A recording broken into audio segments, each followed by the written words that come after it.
আজকে সকালে ঘুম থেকে ওঠার সঙ্গে সঙ্গেই আমার বাসার সামনে যে বাসায় আমি থাকি সেটার নাম হলো কনকর্ড, দুদকের সামনের যে 20 তলা বিল্ডিং, এই কনকর্ডে আমি থাকি। আমি শুনলাম স্লোগান হচ্ছে কয়েকটা। আমি দেখলাম উপর থেকে 7 থেকে 8 জন ছেলে মেয়ে স্লোগান দিচ্ছে, খুব বিশ্রী স্লোগান, ফজলুকে হত্যা করো, ফজলুর রহমানকে গ্রেপ্তার করো, ইত্যাদি ইত্যাদি। স্লোগানেরও ভাষা মানে এমন কোনো অনা আর কি। 7-8 জন ছেলে মেয়ে, এবং তারা বাসার মধ্যে ঢুকার চেষ্টা করতেছে।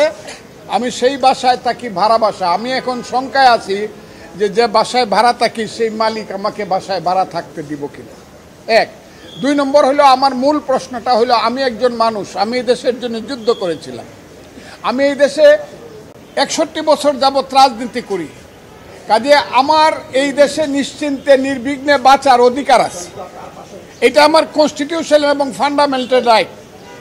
এই রাইট, এই অধিকারের উপরে আজকে আমি দেখছি বাধা পড়ছে, আমাকে হত্যা করতে চায়।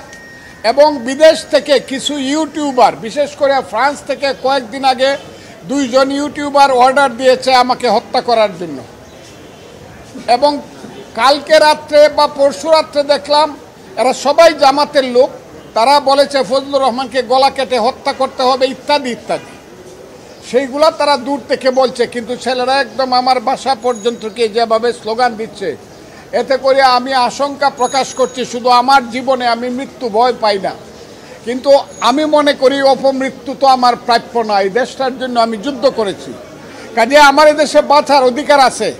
আপনাদের মাধ্যমে আমি সারা বাংলাদেশের 18 কোটি মানুষের কাছে জিজ্ঞাসা করতে চাই, হে বাংলাদেশের মানুষ, আমি তো আজ থেকে 54 বছর আগে আপনাদের জন্য যুদ্ধ করেছিলাম।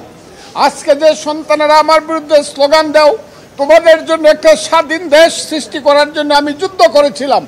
তোমাদের কাছ থেকে কি আমি অপমৃত্যুটা আমার কাম্য? যদি আমার কোনো কথায় তোমরা মনে করে থাকো আমি দেশের বিরুদ্ধে কথা বলছি বা তোমাদের কর্মকাণ্ডের বিরুদ্ধে কথা বলছি, আমার বিরুদ্ধে মামলা করো, আমাকে গ্রেফতার করো, আমাকে শাস্তি দাও।